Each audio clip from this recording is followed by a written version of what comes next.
Good day, fellow champions of inclusion. I am Aaron, and this is the Inclusive Dad podcast, where we explore inclusion and make it practical. Thank you for taking time out of your busy schedule to join me in exploring ways we can create a more inclusive world together. You are important, you matter, and you can make a difference. Today, my guest is Kenneth Mims. Welcome to the show. Thank you so much. Thank you so much for having me. Thank you so much for the work that you do. You're welcome. Why don't you just start us off by just telling us a little bit about yourself? Ken Mims. I'm the founder of an organization called NERC, or Neurodiversity Education Research Center. We manage a school called Science Prep Academy. We believe students who are autistic, neurodivergent can transition successfully into the workforce, specifically the STEM workforce. So in the near future, we look forward to expanding our school, which was based out of Phoenix, Arizona, and expanding it so students across the nation can experience a strength-based, positive behavior support school that's helping students to transition, into the workforce by using a small class, a micro school setting. So, but my background is actually in physics. Been in education about 25 years, and just enjoy what I do and helping kids, but also helping families. Thank you so much. What is your definition of inclusion? That's a good question. I don't really hear that much, particularly in education. Education has a particular, definition of inclusion, which is what is it? It's just having students come into the general ed setting Mhm. and provide them strategy. What do they provide them? Accommodations. But then when you get out of the public school setting world, like what does that really mean in the real world, like in the workforce?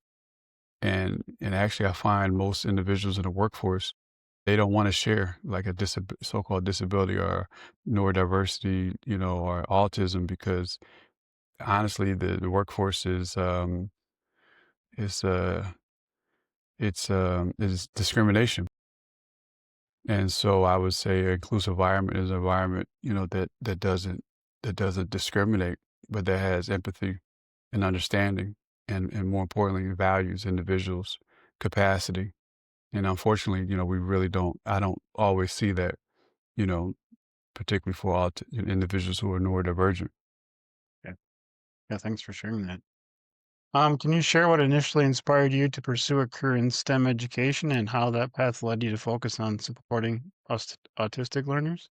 Yeah, honestly, physics is just something I liked. I like to think. So when I found out I could, study physics, which is just thinking, in college, I said, hey, and then I started doing research, like, material physics and nano, like semiconductor materials and crystal growth. And yeah, I just got exposed. And so, but I transitioned to the education tech bubble burst in 2001, got into education. But down the road, I had a kid who asked a high level question, and, found out he was autistic, but he was bright. And so he had an extra teacher, paraprofessional, sat by himself at lunch and did not understand the social norms of an eighth grade middle school classroom.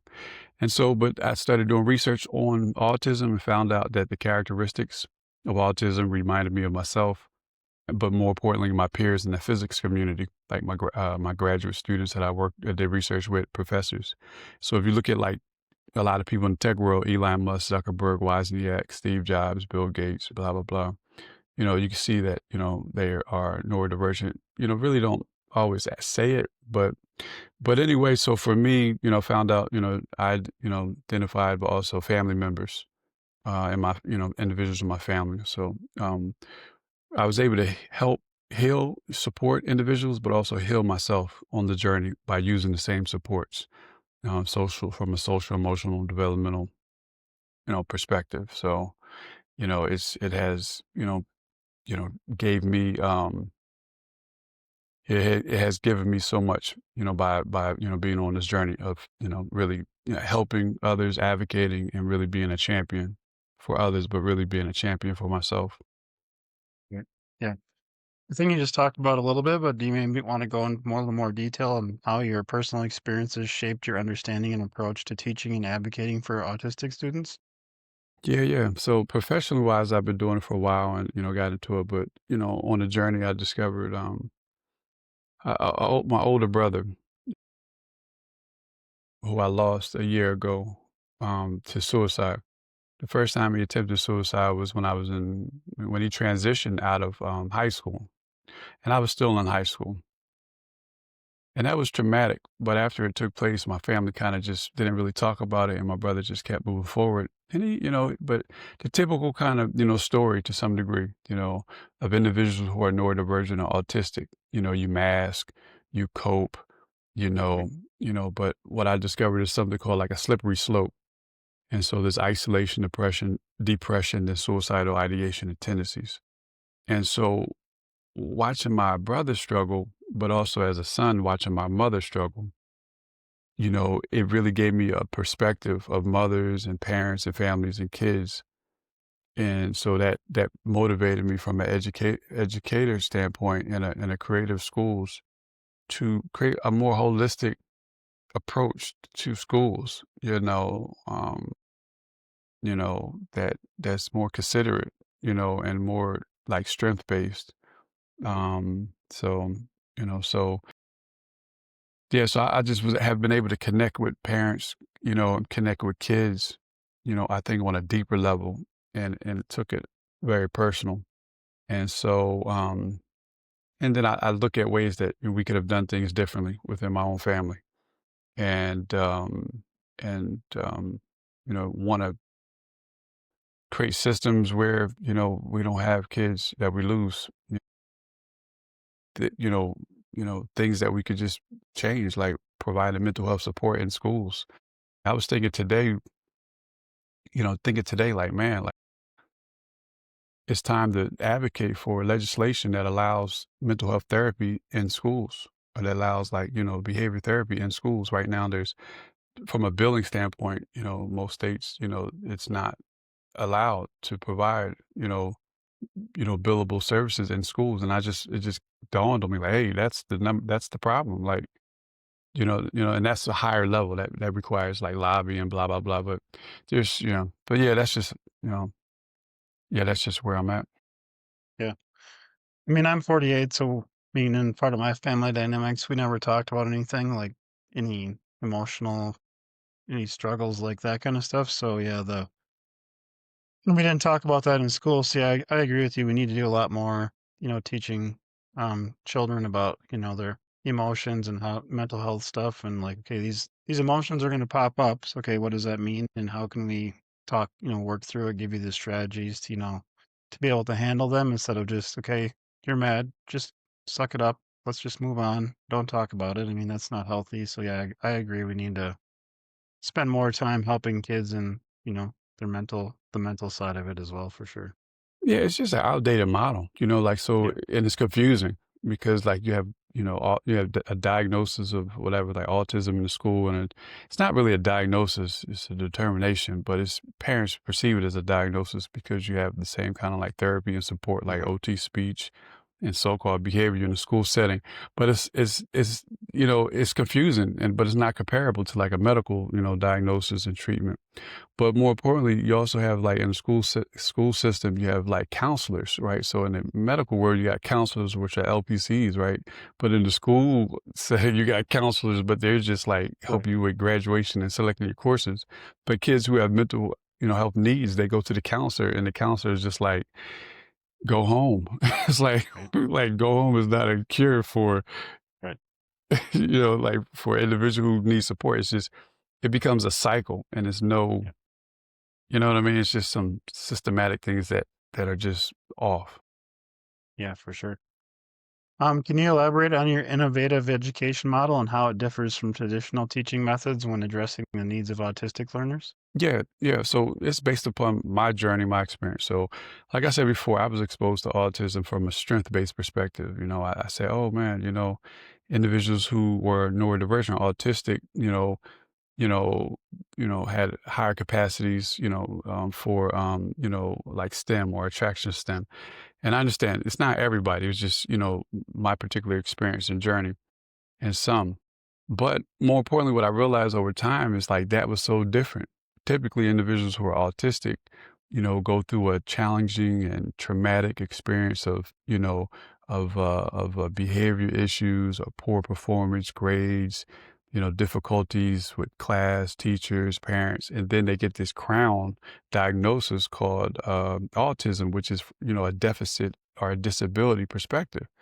And so my experience was totally different. I saw it as a strength, and I didn't realize that was so different than everybody until after I started school in about 2017. And at that time, the word neurodiversity didn't exist. The perception of individuals who were autistic, that they could transition to the workforce didn't exist. And so now you have hundreds and hundreds of colleges, really, I guess thousands now across the world who have specific programs for individuals who are autistic and companies who are hiring. And so we just created a school that's a small learning environment, positive, safe, and supportive.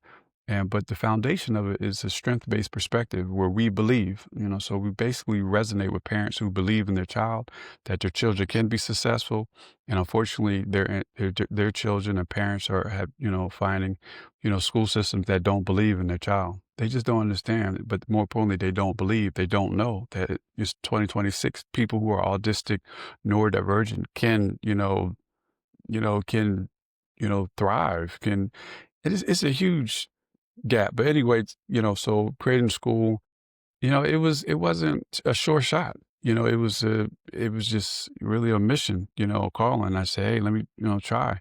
And it worked out, so I created the first in state of Arizona, I created the first tech program. So first program has first tech and they have first Lego robotics. So you use like the robotic Legos and and you could program 'em. And so we use that as a core to teach coding and robotics. And then we have a Special Olympics program. So it's an adaptive rec program and college career prep curriculum. And also for our grade 13, we have an internship, full year internship program. Students are working in a job setting, in a hospital setting, actually, the largest employer in Arizona, Banner Hospital. And, you know, the kids grow. They grow socially and emotionally. And the last thing is it's considered a micro school. Micro schools didn't exist when we first started, but we are I guess one of the pioneering micro schools, models across the nation.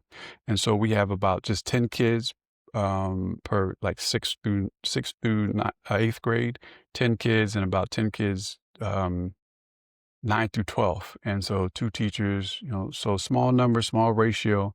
And we find that kids who are autistic or neurodivergent really, really benefit from, that smaller setting. We're able to focus and support and just create ensure that there's a safe and positive environment. So those are some of the features. And one of the last things that we've been able to do is integrate a therapeutic model in an educational setting. So we transition to providing therapeutic services. And so we have a unique behavioral support program, positive behavior support program that we look forward to sharing, throughout the world and throughout the nation and training other teachers on. But, that's our core program. Yeah, that sounds great. So you just have the one program in Arizona right now? Is that right? Correct. Okay. Yeah. Hmm. Then are you looking to expand it to other states, you said, or? Yeah, in the next year, we will begin to, expand it to other states, identifying opportunities and communities that are looking, to bring that our micro school model to their community. Is it, I mean, I've never tried to start a school. Like going into another state, is there a lot of like red tape and things you have to figure out before you can do that? Or how big of a barrier is there to starting in other states? Yeah, so like I said before, there's a micro school movement taking place across the nation. And so we didn't we existed before, but now people, parents, I think it came, through the homeschool movement, where parents, and then COVID took place, Right. and then it just parents wanted to ensure that their child has a safe, positive environment, and so they started creating their own homeschools. But when you start inviting other people into, your home, or you rent out, say, like a church, you can, maybe the church has some space, your local church has some Right. space, and then you invite other families, you know, be it 10 kids or 20 kids, that would be considered a micro school. And so every state is different, but it's not really that, it's not difficult, because that's really, the history of America as far as the schoolhouse. It was started in a house, and you get behind it. So it may be some different requirements, but no, because that's the history, that's the legacy of education in America. Interesting. That's cool. Yeah, where we live now, there's a church right across the road, and I think every Friday, if they do like a homeschool co-op where they all come together for like, I don't know if it's the morning or afternoon or a couple hours, but see a bunch of different families show up and do things together. So that's kind of cool. So yeah, I understand that part a little bit, I guess. Yeah. Yeah, yeah. I guess for me, from an educational standpoint, I had the background but there's enough technology, Right. software, um, and, honestly, teachers are fed up. Teachers are, they're tired of being overworked, or, unappreciated, and also in unsafe environments. And so there's a lot of great teachers out there that, that are really looking for, alternative, learning environments that they can still, be passionate about, their, what their, career is, but, do it in a different way. So there's teachers that are looking, that's looking to support. So there's teachers that are looking, and then there's parents and kids that need it. So I think it's a huge opportunity across the nation. Yeah, that's great. What are some of the key strategies you believe are essential for creating an inclusive educational environment for autistic students? Yeah, I kind of touched on it before. I think it's Right. really just that belief. That the belief, it sounds very simple, but, being in the profession long enough, I realized that Yeah. I've seen parents just go to war, go to battle. I mean, seriously, parents crying, moms crying. It really comes down many times that, nobody believes, nobody's hearing me. No, nobody believes that my child can, particularly kids who are autistic. And again, it's a spectrum, it's a huge spectrum, but I kind of focus on this particular spectrum, this particular segment um, that you would, because some say high functioning, which I don't like that word because it really doesn't mean anything. But individuals who have the potential to transition to the workforce, transition to, independence, and just reaching their full potential.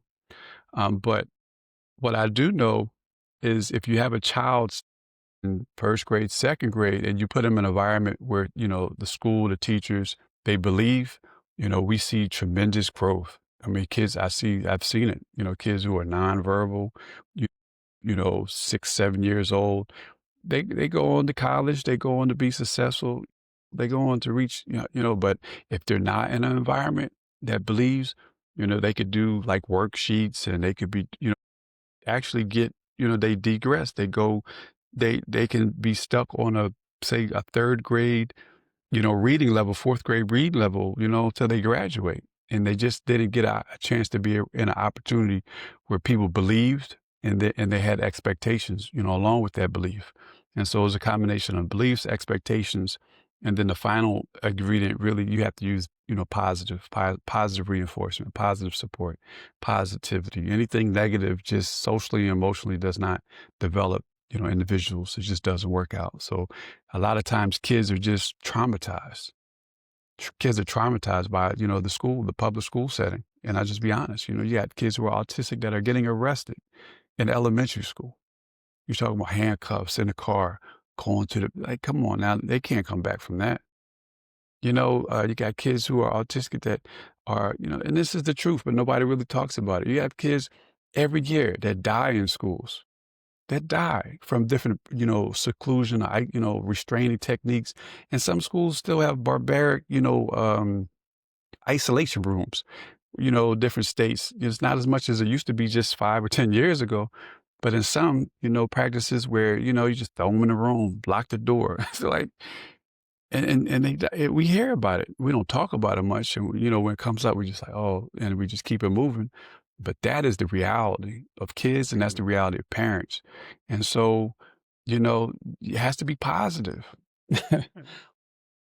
Yeah, I know what you're talking about with the beliefs and the expectations. So my daughter, um, I didn't know anything about disability income education, so we went along with what the school said, and then she got sent to a segregated classroom across town. I went to visit her at lunch and saw the other kids were folding towels, and this was like kindergarten, first grade. And I was like, why are they already folding towels? They're like in kindergarten, first grade. Why are we already giving up on them? So it is a huge thing. Like, I mean, if the teachers don't believe that the students can do stuff, it's nearly impossible for them to, learn the skills they need at that point. And the other thing is, my daughter has cerebral palsy and she's somewhat nonverbal. So every time Mhm, she would get tested in the evaluations, I mean, all those tests for like IQ are like fine motor verbal. So mhm. she never tested well, but we'd have the moments at home where we'd be talking and she would use like a huge word I never heard before in context. And I was like, okay.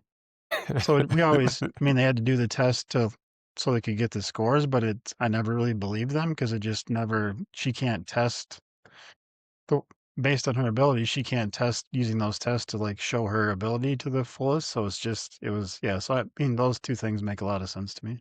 Yeah, in every situation, every kid, is different, but it's just more Yep, about like potential, like pushing yep, to the potential. Because there's stories I'm hearing across the nation, parents who have kids who are nonverbal and, they may not have access to like assisted technology, like, for mhm, communications, but then when they get it, man, I'm hearing stories like kids are like, and some of the stuff sounds crazy, but there's parents out there that have kids that are nonverbal, but then when they get the right support, like they know multiple languages already. yep, They're above grade level. They're above grade level um, on math and reading and those type of things. And it's just like, like, so I don't know. It's a lot to learn. It's a lot more to be learned and understood, so right, but just creating that positive, safe environment, we see so much growth. for sure. In your book, A Mother's Guide to Autism, what are some core messages or advice you hope to convey to parents navigating their children's autism journey? Yeah, so that's a book that I wrote within the last year, and it's really, just like a brain dump. And I wrote it in respect to my mom and my grandmother and my aunt, just kind of like their story. And I've seen so many women, traditionally, women have taken the lead. I guess as mothers giving birth, that's your child, but there's a huge amount of men, that are supporting, so I feel bad, but that I named it, but it was just, on my spirit to, uh, you know, to, to just, send out, a message to them. And so it's meant to be an inspiration. It's meant to recognize them as a hero, as a superhero, and it's meant to, for me to be a guide and to provide some support with identifying tools, but also identifying some of the enemies, some of the barriers, and one of the major barriers is that piece around mental health that is overlooked or no one is really able to talk to them about that, because education systems really just they don't talk about that piece. And not only the kids, their children's mental health, but also their mental health as a parent, and just being aware of it, and keeping an eye on it. And so that's one thing, but also looking at education options, considerations. There's one huge issue that I'm I advocate for parents to be aware of, which is um uh you talked about the aspect of inclusive education versus like separate classrooms where individuals are only around in classrooms with students who have disabilities. that's something to keep an eye on. But specifically for some reason, individuals who are autistic, they're also placed in environments that where individuals who have behavioral challenges or emotional behavioral disorders. And I find individuals who are sometimes maybe twice exceptional, which would be like gifted and autistic, or maybe they're not technically classified as gifted. Maybe they're just bright, but they have some behavioral needs and supports. The school systems, since things are limited, resources and space, they're just mixing kids who are autistic with students who are behavior. And in my eyes, that's mixing, like fire and gas. It just creates a cycle. And so many parents are just not aware of that, and they're noticing a regression in their kids. They're noticing their kids picking up behaviors of other students. And then also, their students are not developing academically when, the testing showed that they may have been above grade level at some point in time, and then they just plateau, and then they regress. And so, those are some things among others that, in the book, I just dive into, and, provide an opportunity for parents to learn more. And also in the book, I've provided, more information about a community that I built in a course, free course and community. So, my purpose with the book is just to share my mind and find parents who resonate, with some of my thoughts, and hopefully, support. Yeah, I love that. I'm looking ahead. What are your aspirations for the future of inclusive education and support for autistic learners? Yeah, the reason why I got into education, was really physics from a STEM standpoint, right? I wanted all kids to become scientists. So I had this workforce development goal. Like my whole thing was about helping individuals or students to transition to the workforce. And so with my work, everything is really about helping individuals to be as independent as possible. And that means, if they can transition to the workforce, that they're transitioning into, workforce, a quality work, reaching, helping them reach their full potential. And so, what I'm really excited about is workforce opportunities, for individuals, and schools to take on more of a role, at providing, job experience, job training. Because what I've found is, a lot of great, bright individuals that are neurodivergent or autistic, but when they transition to college, but when they transition to the workforce specifically, um, there's some immediate barriers. They may be able to get a job, but keeping a job, is a challenge. And then understanding the social and emotional, expectation norms in a job has never been taught. It's not taught in schools, it's not taught in college. And then also from a mental wellness standpoint, um, individuals transition to the workforce and just struggle as young adults, struggle. It's challenging for everybody in this day and time as an adult, but individuals who have social and emotional gaps or delays, it's a specific, challenge. And so just creating environments where we can help, support individuals to make that transition to the workforce smoother by giving them mental health support, by giving them, a community and resources, and creating workforce cultures, that are inclusive, and one last thing I'll say about the inclusion piece within the workforce is, it's really about the culture, the workforce culture. Historically, many companies may not be inclusive. For anybody, that could be gender, race, ethnic backgrounds, and so just creating workforce cultures that are more um, that are in sync, with this modern day, this modern world that we live in. Yeah, thanks for sharing that. What is one tip that you can share to help the listeners be more inclusive today? So just something anybody can start doing today to be more inclusive. Yeah, I say, just empathy. Empathy, not sympathy, but empathy. Empathy meaning, just trying to understand others' perspectives.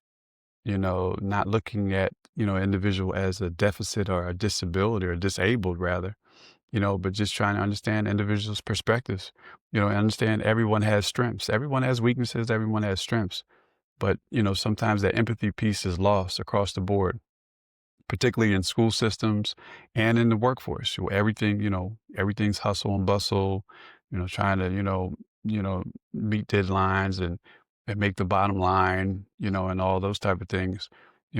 We kind of created a culture where we don't really have that time to just, have empathy. And in order for us to grow as humanity, grow as individuals, but as a collective, and I think that empathy piece is going to be very critical for us to grow, Yeah. grow together. Yeah, I agree. That's a great tip. Thank you. Where's the best place for everybody to connect with you? Yeah, so my website is just kennethmims.com. That's where you'll be able to find more information about the book. Speaking opportunities, I'm looking forward to speaking across the nation, as well as access to the course and community. Are you ready for the last question? Go for You like spam lunch meat? it. Yes or no? um, Let me see. Actually, it's funny that you show that. I have this on my desk right there. So What? which you, That's funny. That has yeah, never happened. yeah, that's a gift from a dear friend, a group of friends from a fellowship program that I went That's through. funny. So yeah. So you already know. Yeah, I asked that question because I live near where they make spam and where the spam museum is located. So yeah, I've been asking everybody, and I've never had anybody show me anything related to spam before. So that's a first. Yeah. Okay, I didn't know there was a spam museum. I'm gonna Yep. have to check it out when I'm in town. Southern Minnesota, that's where it's at. But it's Austin, Minnesota is where Hormel's located, and that's where they make it. And it's a town of around 25 to 27,000 people, and it draws in like 100,000 people a year. So, Wow, yeah. So that's yeah, unbelievable. it's pretty cool. Do you want to tell me why they gave you that spam thing? What's the fun? Is there a funny story behind it, or? Yeah, it's what they would do is what they would do is it was a fellowship program and so like a cohort. And so they would every year they would just have like a can of spam and they would randomly put it in someone's bag. And then, like maybe we had a meeting or something like that. And so you go home, you look up and, I guess you got spam, but, yeah. And then, and then next time you would do the same thing to somebody else. So it just became like a running inside joke. And It's funny. someone, had found one of those things for us to, remember everybody. But yeah, there was a good group of, it was Yeah, called the, Albert Einstein Distinguished Fellows. Yeah, it was a great group of people, science teachers. it's awesome. Yeah, That's awesome. Well, thank you so much for being on the show today. but yeah. Thank you so much for inviting me. Yeah. For those listening, thank you for allowing me to be part of your journey. It is truly an honor. Please join the podcast newsletter by clicking on the link in the episode description to keep up with the latest episodes. Together, we can make the world more inclusive. Until next time, stay empowered and be a champion for inclusion.